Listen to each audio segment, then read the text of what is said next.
living in emotionally and/or physically abusive situations can receive the help and support they need. As a community, we can do better. It is a basic human right for all of us to feel safe, physically and emotionally, in our homes and with the people we love.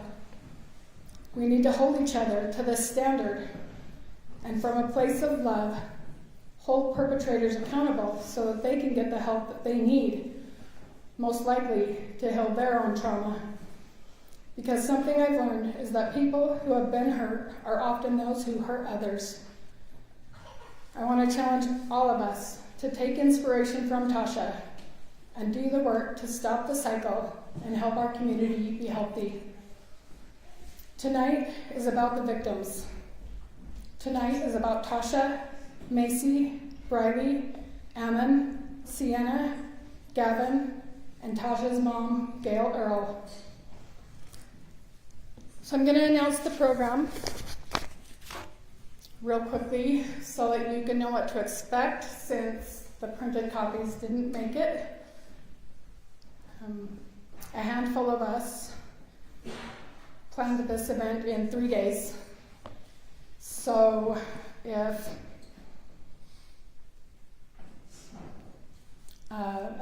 you're wondering why something didn't get done, that's why.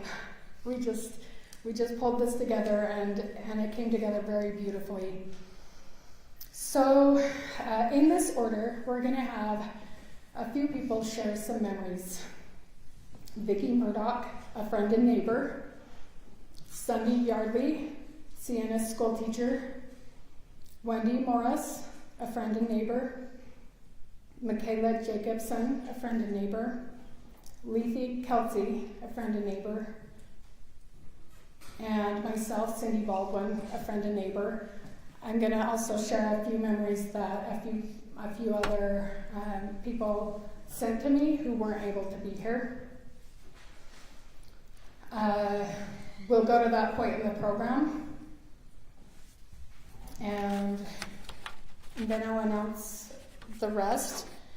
But we are anticipating that this program will last around an hour. Is kind of what we planned on and are anticipating. Thank you.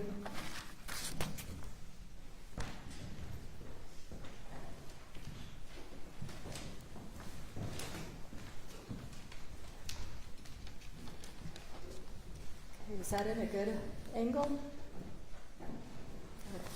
So I was asked to take a few minutes and talk about my friend Gavin. In the fall of 2022, I was asked to teach primary for the Sunbeam class. We had a great class full of energetic and determined 3 and 4-year-olds. They were also kind-hearted and very loving. One Sunday, Gavin came running into the primary room so excited. He had his preschool picture for both of the teachers in his class. He was just so excited to give it to us and was so proud of it, and I was very grateful to receive it. Towards the end of the year, we kind of felt like we hadn't had enough time with these kids where I'd come into the year so late, so we asked if we could move up with the class and teach them for the next year. So we arranged that.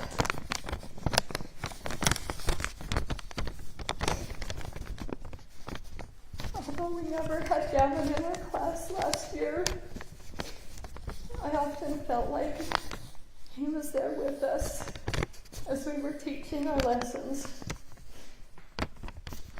The kids would tell us about the experiences they were having and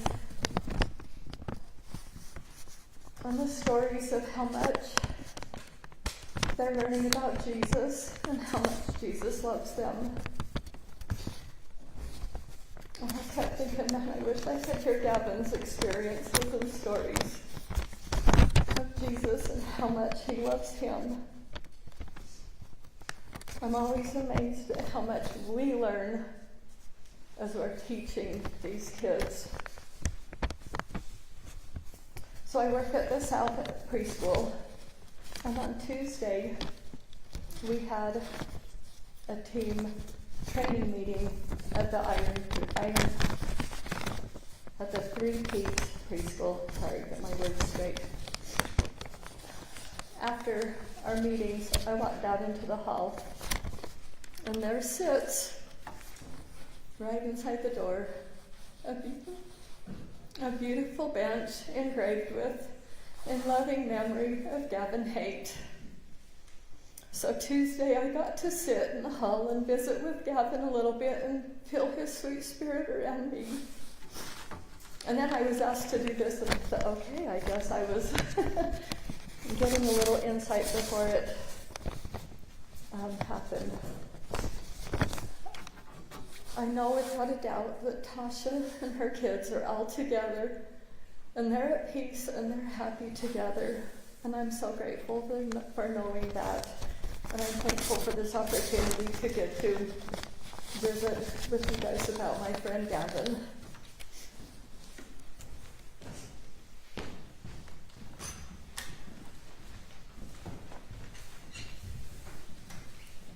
Good evening. My name is Cindy Yardley, and it is my great honor and pleasure to be able to speak to you guys tonight about Sienna Hayes. I was blessed to be Sienna's second grade teacher. I remember seeing her name on my class list and thinking, what a pretty name, Sienna Bell. I first met Sienna on a warm July day when myself and fellow teacher Mrs. White visited Sienna's home for our official summer home visits before school started.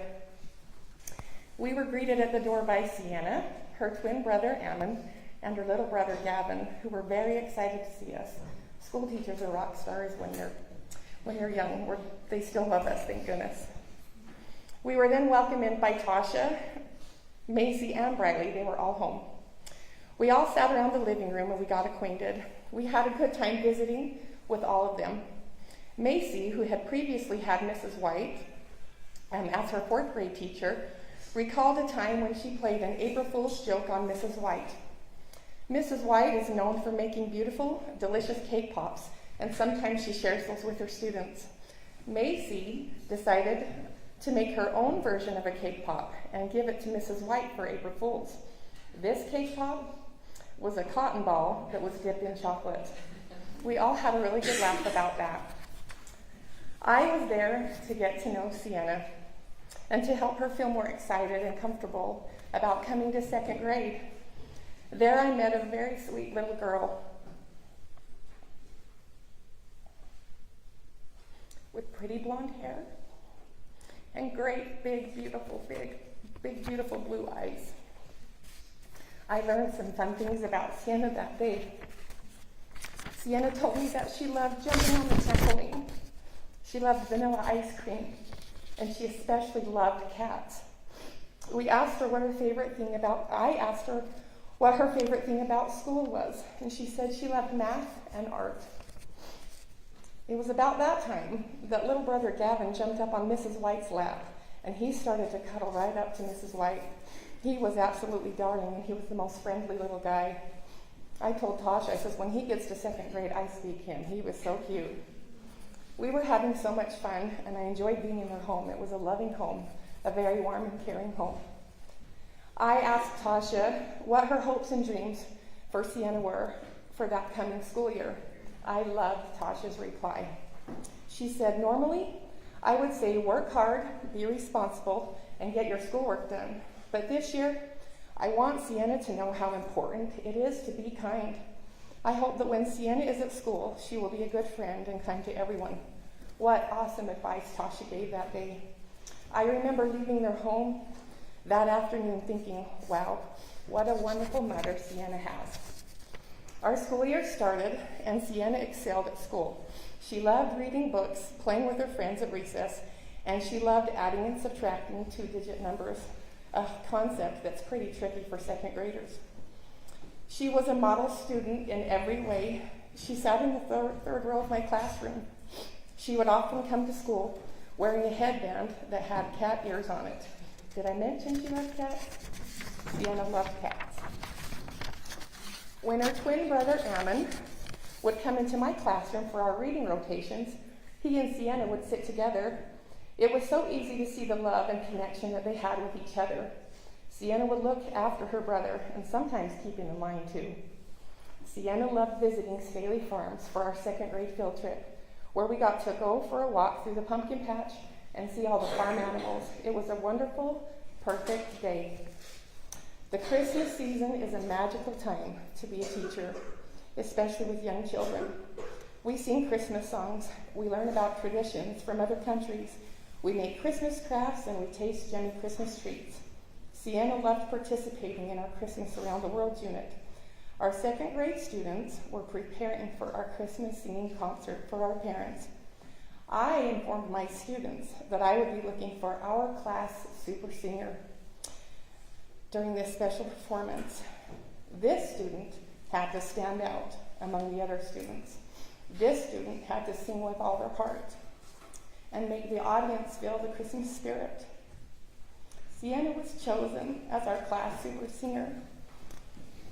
I remember her that day. She just shined. Sienna gave the best hugs.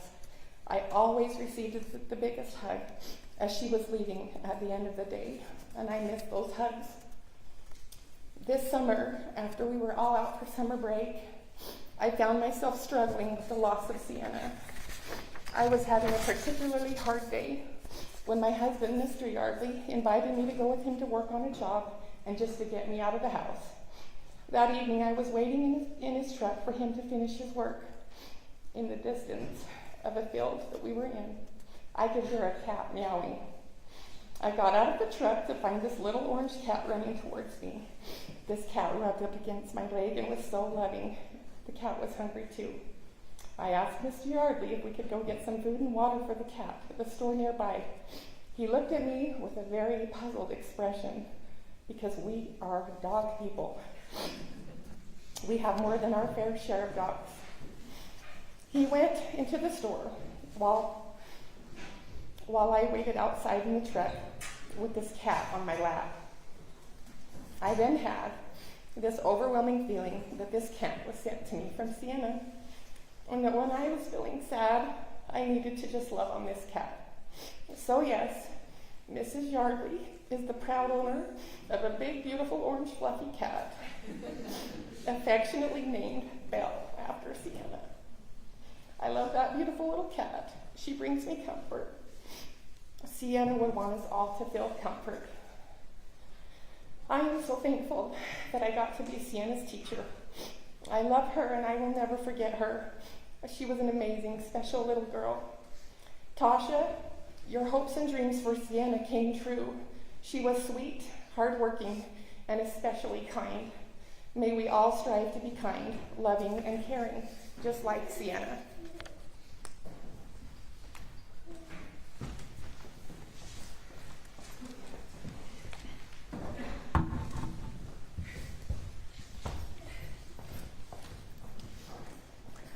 I'm super grateful today to share a few memories of some beautiful women.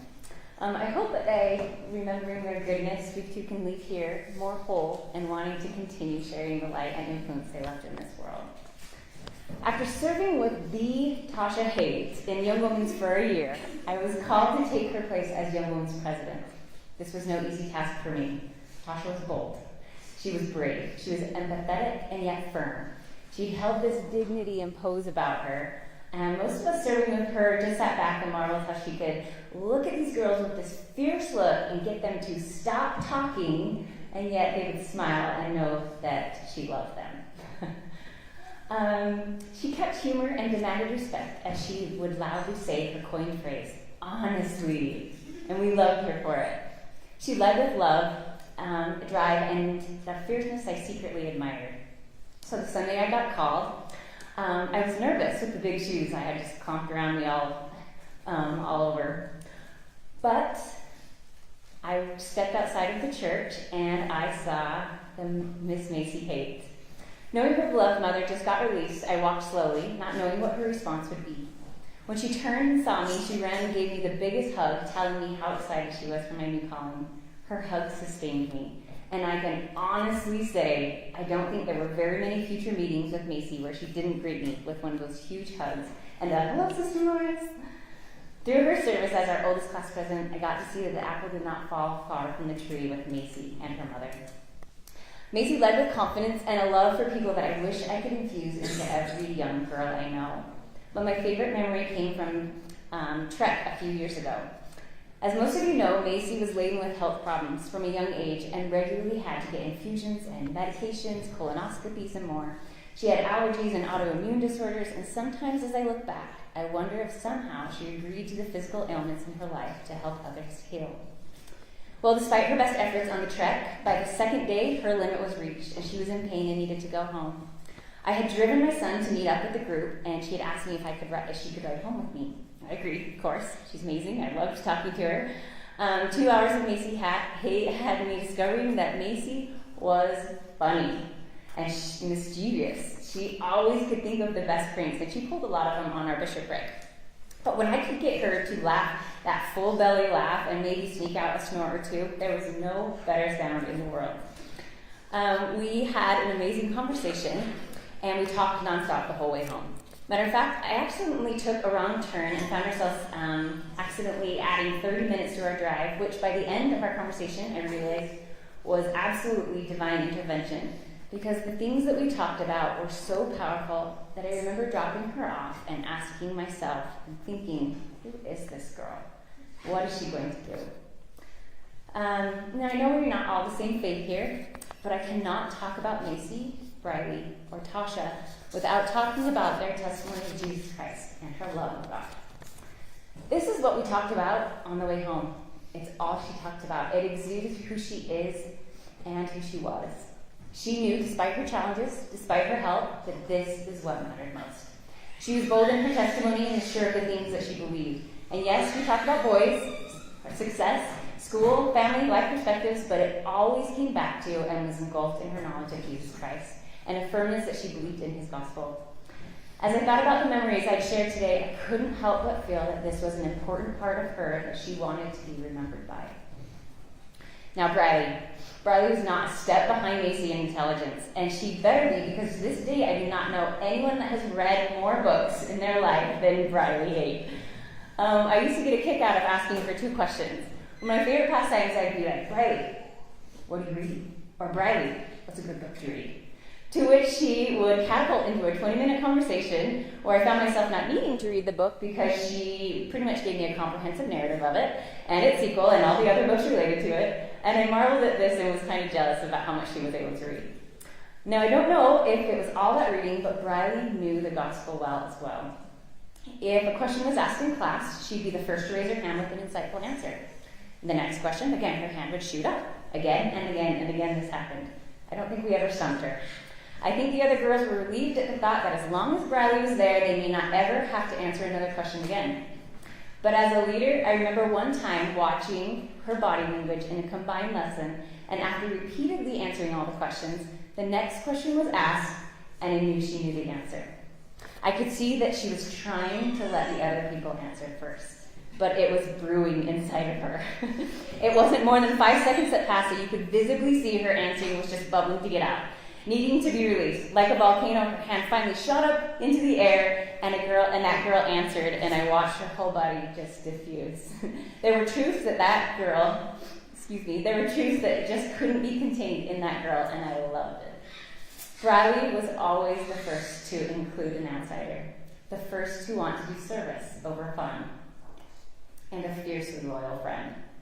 And I must say, those she left behind have honored her in the most beautiful ways. It is my absolute delight to share a part of my memories of these girls with you.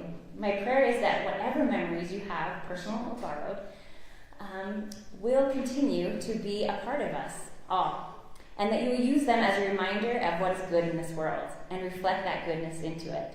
As I have tried to do that this year, I have 2 young girls that have reminded me to read, to love learning, to laugh, and be bold in the things that I believe. Thank you.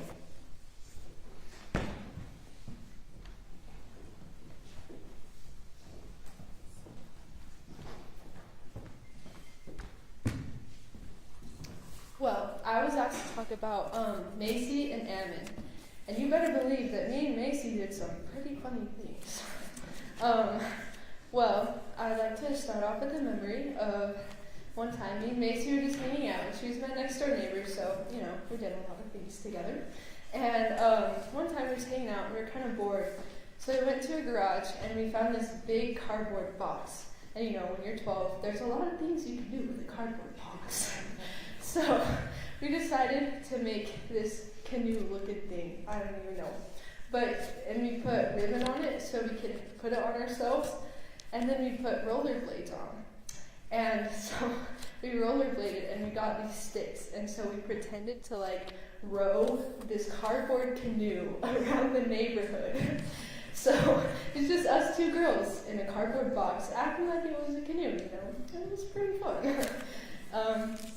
Another funny memory was, so it was one of our good friend Spencer's birthday. And so me and Macy and Kimberly decided that we were going to fork his lawn. So that's what we did. And we got him a card. I don't even remember what it was, but it was something really funny, kind of stupid. It was probably about eggs, I think. I don't even know. But, so we all signed it, and then we got him his favorite treat. I think it was Cheetos or something. And so we went and we were trying to sneak. And so she just had this big bag of forks. I don't know where she got it from.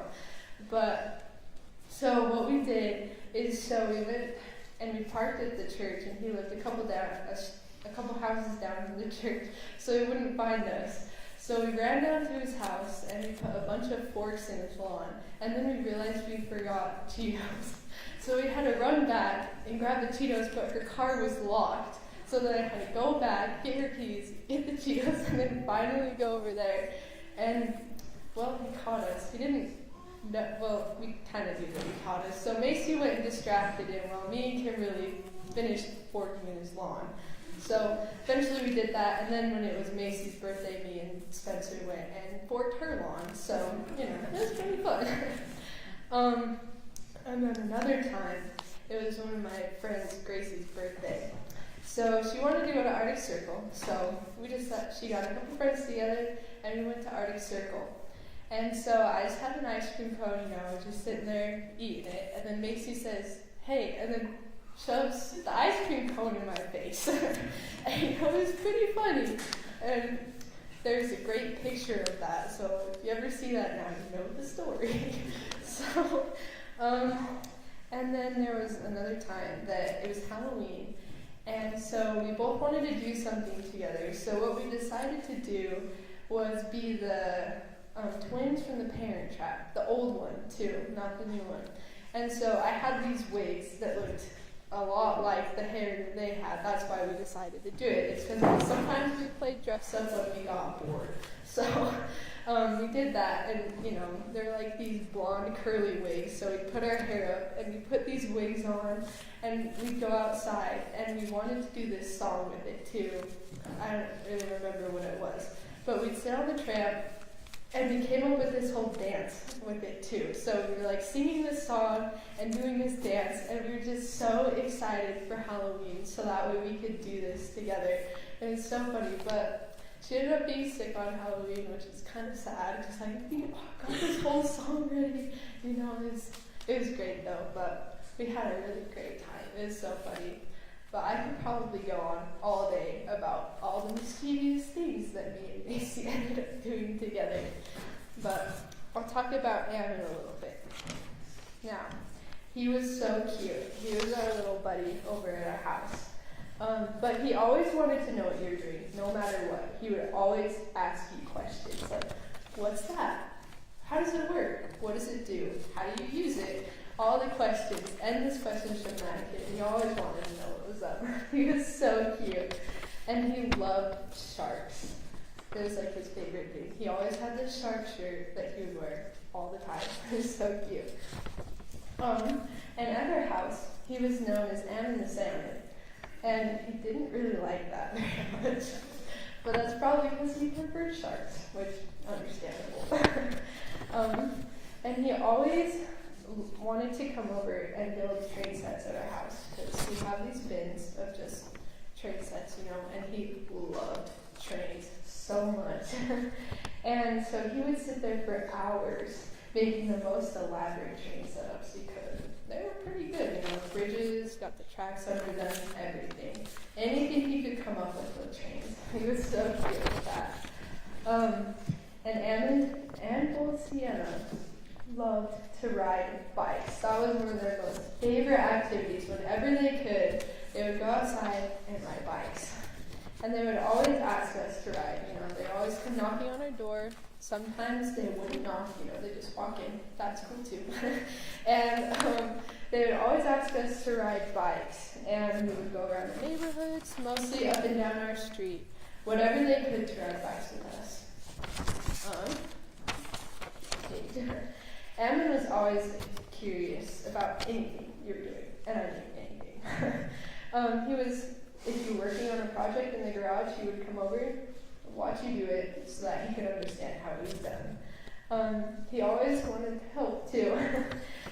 He loved working on the lathe. He wanted to know what was growing in the garden. Every time we worked in the garden, he'd always come over and ask questions about the garden. And never turned down any raspberries, but he could skip the zucchini. That's for sure. He loved going on rides on their side-by-side, which he called the four-lure. And he was super excited to show us the deer he had in the back of his four-lure after the success of the hunting trip. One time, him, Sienna, and Gavin were a little too excited to go on the four-wheeler ride.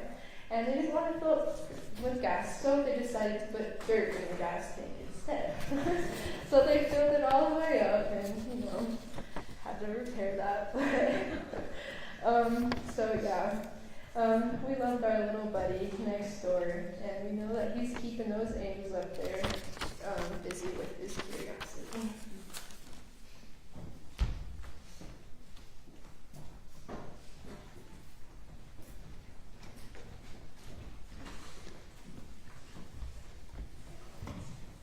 Everyone has done so good at not crying, but that might not be me. I'm so honored to talk about my friends that I love so much. I wanted to share a little something about, I got the opportunity to serve in a lot of different organizations with the older girls throughout the years and get to know them really well, and I loved that. Something I loved most about Briley is no matter when she saw you, no matter where you were, she always ran up to you and gave you a hug and told you the things that she loved about you, because she loved people so fiercely. She was so good at that. And another thing is she always appreciated all the little things. I had her in primary activities for a short time, and she's allergic to wheat, and so we would make sure that our treats were gluten-free for her, and every time we did it, she would come up to me and say, Sister Kelsey, thank you for loving me enough to see me and make sure that I had something here today too. And she just appreciated every little thing that we did for her, way so far beyond her years wise. One of her last school projects that she did at school with our language arts teacher was to write a letter to themselves. And I had the privilege of seeing and reading this letter shortly after she passed away. I just wanted to share a little bit of it with you to let you get to know her a little bit better. She says, Dear me, since this is on paper, I shall paint you a picture of me. Brown hair, green eyes. What else? I'm allergic to wheat. Are you? Well, my favorite food is yellow chicken curry with bamboo strips or sushi. The world's best restaurant is Asian Bistro. Duh. Obviously. And the best candy is chocolate. And then she goes on to say a little bit about her family, but at the end, she writes, remember the time you have. It'll be gone in an instant. It just means use every opportunity. It'll be gone before you know it. I want to seize the day. You should too. So I hope that you guys will remember that and remember Briley's words as you live your life. One thing I want to share about Macy is that she was a teaser. She loved to tease people. She loved to tease me, and she loved to tease our oldest son, Hayden, and every time I saw her, she would say, Lethe, is it okay for me to do such and such to Hayden? And I said, absolutely, how can I help? And we made lots of plans together, and she did lots of things to Hayden, and he was a really good sport. But the truth is that every time he went to any activity where she was, he loved it a little bit more because she was there, and she made him feel seen through her teasing, and I loved that about her. One of my favorite stories about Macy, I was hoping he would be here, but we were at girls' camp one year, and a lot of you know Brother Huff, but one evening, or it was early in the morning, one morning we were gathered, and there was a little pavilion in front of us with a little hill on top of it, and we were in like a half circle visiting, and 2 deer wandered in, and they were pretty close to us, but we just watched them. And we were kind of, Macy and Brother Huff were standing really close together, and the rest of us were kind of off to the side. Well, something happened that spooked the deer, and one of them turned and ran right through the pavilion toward Macy and Brother Huff. And he immediately runs the other way. And Macy was so paralyzed in fear she couldn't move as she sat and watched this deer running towards her at full speed. The deer, at last minute jetted off and went a different way, but immediately I turned to Macy and said, Macy, apparently you can't count on Brother Huff to save you from any deer in the future. And we talked about that a lot and had big plans to remind him whenever we could about the deer, and we haven't yet failed on that. So I love that story about Macy, and I love that she was willing to tease and be silly about stuff like that. And Tosh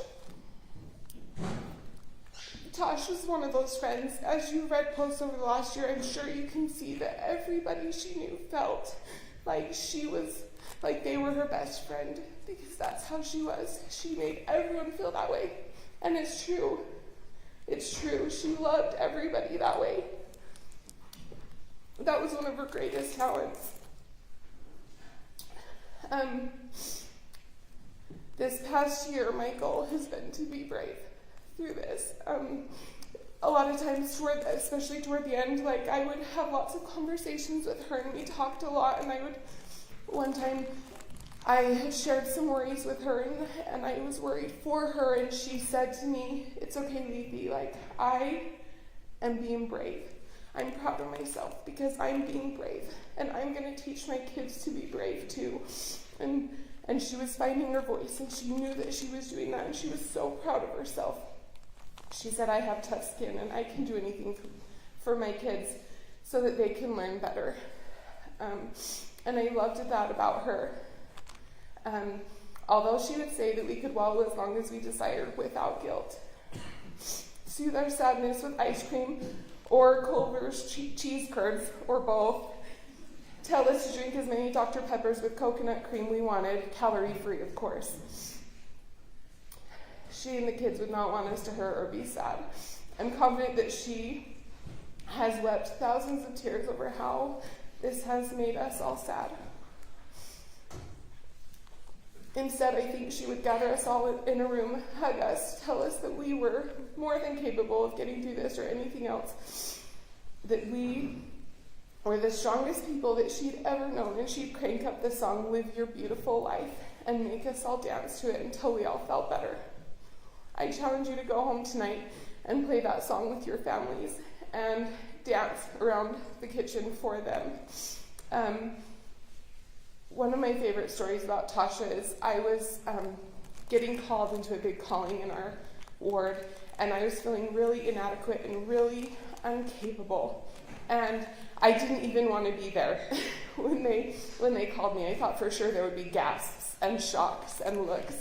And I planned on sneaking out as soon as the meeting was over and just going to where I was supposed to be. And before I could even stand up, I looked up and saw her literally running toward me. And she grabbed me in her arms and she said there was no one more perfect for the task ahead, that she loved me, that she knew that I was capable of doing this and anything else that I was asked to do ever in my life. And I am so thankful for her and that I got to know her and love her, and so privileged that she loved me too. The thing that I want you all to know, and that they'd want you all to know most about them, is their unfailing testimony of our Heavenly Father in Jesus Christ. They knew them, they loved them, and they wanted to follow them and be just like them. They knew that no matter what life threw at them, that they would be okay because they had their besties, as Maisie called them, looking out for them always. And that one day she would sit down and have a lot of questions for them when she met them again. And that's all I want to share with you tonight. It's been such a privilege to share my thoughts and to share my friendship with that beautiful family that I will treasure forever.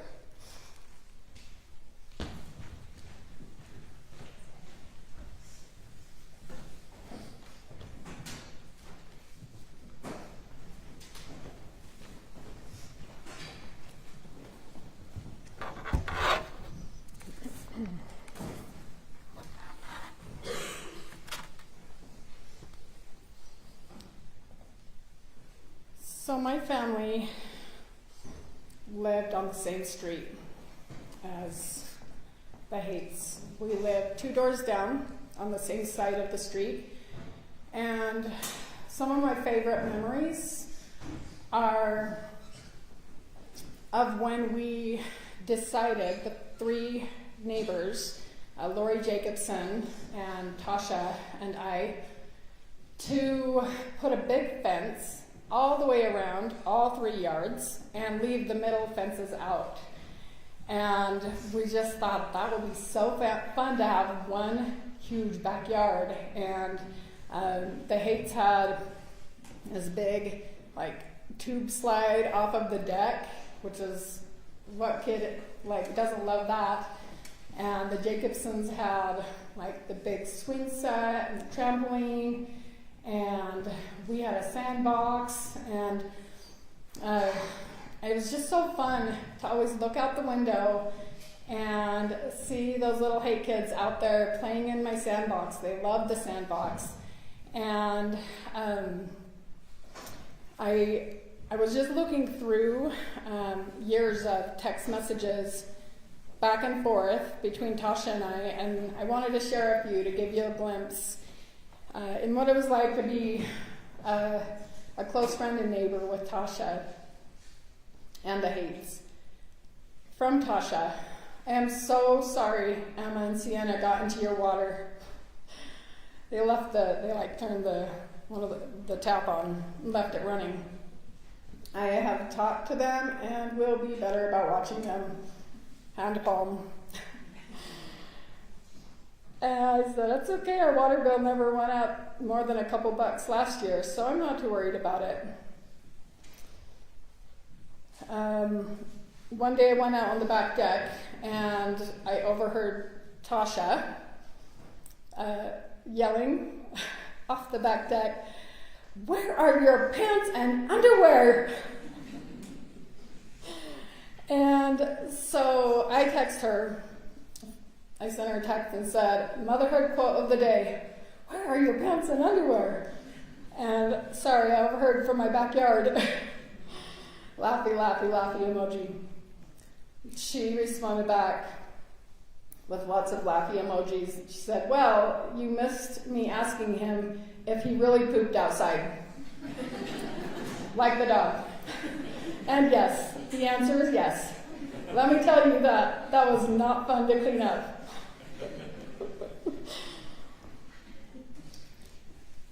From Tasha: "Hey, would you like to carpool at all this year? I was wondering if Riley would ride with you in the mornings and I could pick up kids after school. No pressure." From me: "I haven't even thought about it yet. Oh, is school really starting in 4 days? I know, right?" From Tasha: "What you doing? I'm outside watching kids if you want to chat for a minute." "Just finished dinner. I'll come right out." Tasha said, "Perfect. I've got chairs over here."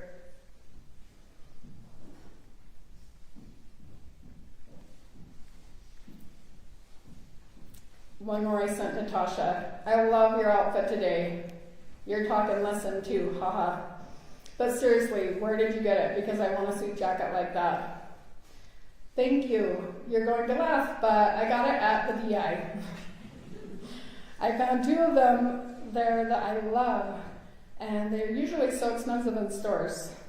I've also gotten a few at Ross. You should seriously check out the DI. Those were fun. Those were fun to read through and to remember. There's also late night borrowing the nebulizer back and forth. When our kids were sick, and she was seriously just, you couldn't ask for a better neighbor, like giving and receiving. I just knew that she was there when I needed her, and she knew that I was there when she needed me, and we had a really, really special friendship that I will love and cherish forever. Just a few more memories I wanted to share from a few that submitted through the Google form that we created. You'll notice on your chairs there's a QR code, and you're welcome to share memories of the hates that we can then share with each other and with Tasha's family. So this was a memory that was shared from Greer and Chandler Chestnut. Gavin tried figuring out our door code to come inside the house, but he never did. He'd ring the doorbell over and over, wanting someone to come open the door. One day, my dad waited at the door for Gavin to ring it again. When he did, my dad opened the door super fast and said, "Hey, what are you doing?" Gavin almost fell on his butt and started laughing and ran away. This will crack me up because Gavin used to come and just walk right in our house, and it sounds like he did the same thing at the Jacobsons as well. And he did figure out our door code. So one time I hear the door code like doot, doot, doot, doot, and all of a sudden, like, here comes Gavin walking in, and he just had like that mischievous grin on his face, and I'd have to send Tasha a text message like, "He's welcome to stay and play, but Gavin's over here again," like just letting you know so you know where he's at. But like all of my kids, when we talk about memories, that's like the funniest favorite memory, is because there's so many times that it happened. It just was like a regular occurrence that Gavin would just come walking in our house and just be like, "Hey." They shared a memory. Greer and Chandler said one time Ammon couldn't get the bathroom door open at school and stayed inside the bathroom, and everyone thought he ran away because they couldn't find him. So that sounded like quite the story. Sienna would come over and cuddle our puppies. She loved them so much. She'd crawl on the floor, trying to follow them, and would follow them. One time followed them under my mom's work desk while my mom was working. They remember riding bikes together up and down the streets and hanging out in their yards and playing and having so much fun. They were in classes together at school and had fun together. It was fun having another set of twins as friends.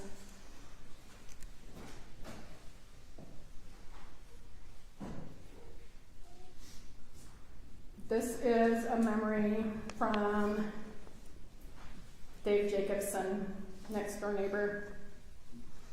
Gavin decided to play in a large mud puddle in our backyard. I was prepping to pour our shed foundation and was watering the area to compact the soil. Gavin decided to come over and play. Tasha was not very happy, but Gavin was having a blast. Allie Huff shared a memory about Briley. We played our Houdini game where we would tie each other up in the bathroom, and we had 5 minutes to escape the trap we put each other in.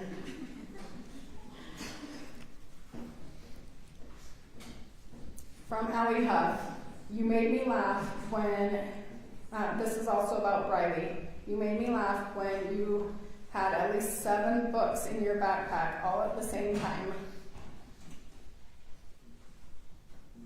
And from Allie Huff, what I learned from you, Riley, is just smiling can brighten even the worst day.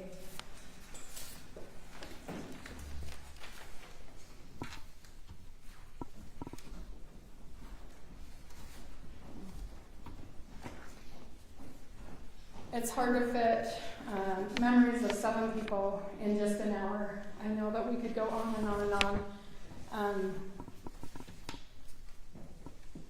And this doesn't have to be the end, but I have certainly enjoyed hearing the memories and learning more about each member of the family. There's one more that we wanted to also honor and talk about. Not too many of us knew Tasha's mom super well. I had met her a few times, and I knew that Tasha was very close to her. In fact, the day that I found out what had happened, I drove by their house on my way to work that morning, and I remember thinking, oh, I'm so happy that Tasha's mom is there, because I just knew that they had a close relationship and that her mom was so supportive and would come and help her. And so I know that her mom was there with her because Tasha needed some extra help and support through a very difficult time. And I know that she was an incredible woman. I called and talked to Tasha's sister last night, and she talked about how Gail was such a beautiful example of how to serve others, and she was always making bread or dinner for others. She loved to visit friends and meet friends, and she said, my mom had a very grateful heart.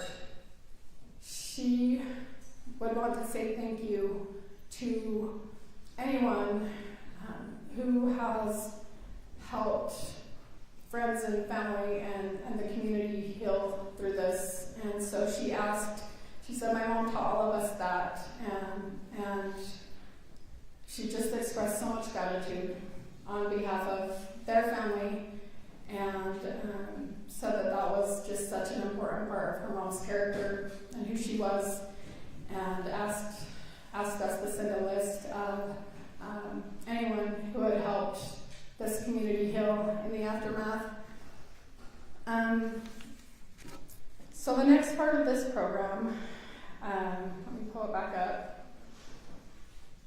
We're going to hear just a few comments from Cindy Jones, a licensed clinical social worker. She has been part of the Enoch Community Trauma Recovery Committee.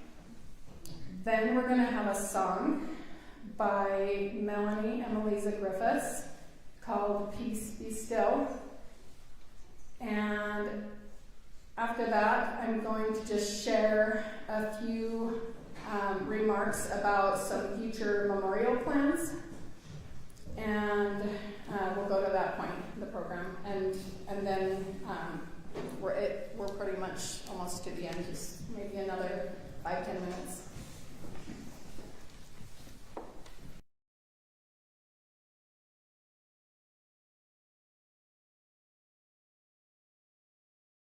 I want to thank you everyone for being here.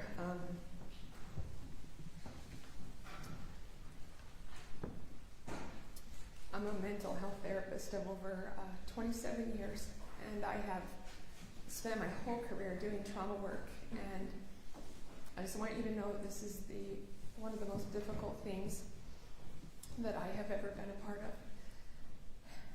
of. One of the most beautiful things about small communities is that there's a sense of safety and a sense of connection and a true sense of community, and I think those are some of the best things that have come through this past year. I specifically just want to thank the school district, Mr. Ecker and his team for pulling this off to allow us to be here. We knew we wanted to be in Enoch and we wanted to be inside because it's very cold. And so thank you so much. And I just want you to know that as a therapist, when you have a tragedy at this level, it's very overwhelming because you know, as you all know, that overnight a sense of safety was taken from all ages. And so we knew we had to do two things really quick, and that was our focus. So I'm just one of many mental health therapists that helped. And so the focus was on stabilization and early intervention treatment because, as you know, and some of you experienced, just your nervous system's just feeling just completely overwhelmed. And so we knew we had to get the mental health resource by tap to people quickly. And that's very hard to do just quickly. And my colleague, Haley Taylor, had the idea to reach out to her cousin, Ashley Johnson in St. George. They own Marquis Johnson Construction, and she said, we need help. We've got to get tappers to classrooms, we got to get tappers to first responders, to neighbors, to friends, because it's just something, as you know, who have them, just it's a calming resource that you can use whenever you need it. And her cousin just wrote a check. And then we had the idea that we need to, because we needed a lot more than what that would cover, but we're so grateful. Then we just started reaching out to nonprofits locally, and I just feel like I need to tell you who they are, because we're so grateful. We realized we needed to work with a nonprofit locally, so I reached out to friends of Iron County Sheriff, and Dan Kidder said yes to accept the funding that came in. I'm so grateful for that. The Dot Foundation, Jimmy Payne and her mom, Bev Burgess, they quickly helped. I talked to Jenny Levitt, and Dixie and Ann Levitt Foundation helped. Blair Williams with Member Press helped. Tim and Shauna Watson with Watson Engineering helped. John Romney's company, Red Mountain Integrative Medicine and Pain Center helped. And Van and Susie Johnson are here, and they also helped. And I want you to know, I don't know where Susie is. Where is she? Okay. Susie said, with our donation, we specifically want that to go to Enoch Elementary, to have the kids go to Enoch Elementary, and I commit to you that's exactly what we did, and because we knew the kids needed help. And then what happened is the IHC Community Partner Foundation had a fun thing, and they knew that not only do the first responders need help, but so do their families. And so we were able with them to partner and to also work to help the first responder families, which is really important. And then so we're helping people have a resource to stabilize, but then we also have to do early intervention treatment, because we don't want any of you to end up with post-traumatic stress disorder from this, and the likelihood's high that some are. And so we found out right in the beginning we had to have a central place to meet, and that's really hard to get someone to say, yeah, for months on end you can have this place. And I just want you to know that President Mindy Benson at Southern Utah University stepped up, and she said you can use the Hunter Alumni Conference Center as long as you need to, and that took a huge burden off of us, because everybody, when you're traumatized, needs to have a central place. It needs to be predictable, easy, just not have places move around. And she was very generous, and I think that's part of small town community just coming together, and she provided that for months and months, and we were able to also train therapists there so that we have more providers to help. And so one of the things in small communities is you don't always have enough providers, and what we wanted to do is not have people have to leave the area to get the level of help they needed, but to train here and support here, and we've been able to do that. I also want you to know, on behalf of the Miller family and the Huntsman family and the Eccles family and Zion's Bank, that they came together and they donated money to the Enoch Community Trauma Recovery Center. They did that so that nobody had to worry about funds, that anyone can access treatment if they need to. So in the beginning, it was very focused on just that trauma treatment, early intervention, just to bring all those acute stress, post-traumatic stress symptoms down. And now there's a continuum of treatment. And so I just want to say to you, whether it's you or a loved one, family, friend, I personally know that healing is not like a one-time event. It's a process, and I know we did a lot in the beginning, but now it's, if this grief feels bigger than you can manage on your own or with your family, in the back, there's a QR code. You can just scan it, and that will give you the information so that you can access the information from the committee so you can get help. And I just want to end with this, that I personally know, because I've worked with so many people in so many difficult situations over the years, that there's a big difference between grief and unprocessed trauma. And I know that we're going to grieve at different times and in different ways for a really long time. And that's normal and that's okay. But if you are struggling with unprocessed trauma from this, and just click on that QR code and just send that to your friend or to yourself so you can get the help you need. Because I personally believe that grieving is sacred, and it's something that we need to do, and that's something that we are doing. And I just want to end with just one of the strengths of small town communities is each of you. And together we're going to work together, and we're going to heal together, and we're going to continue to get through this. Thank you.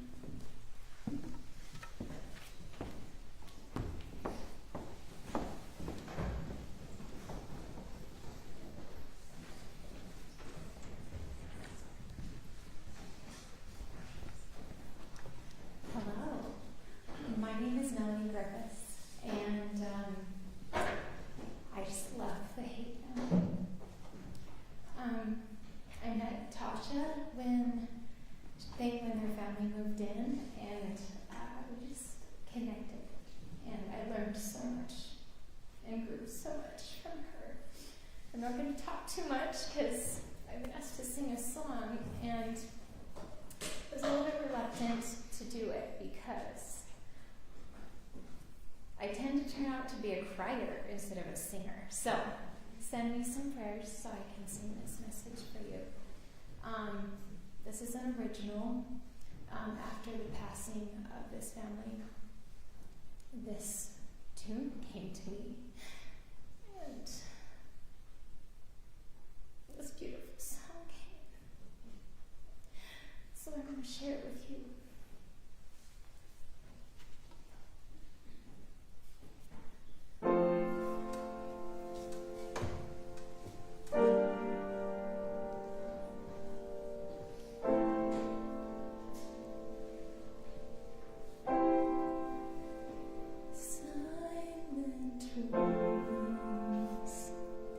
Silent halls, where did you go?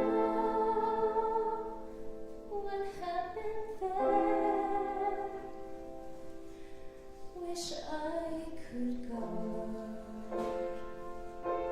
wish I could bear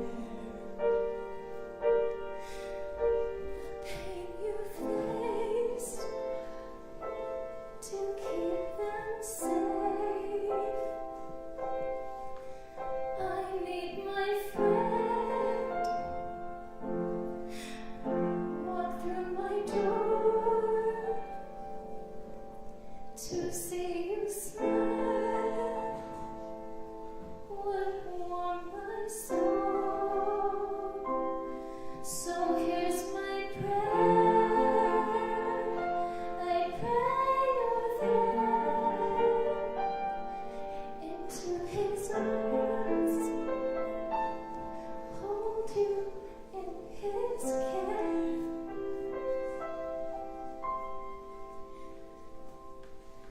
I seek for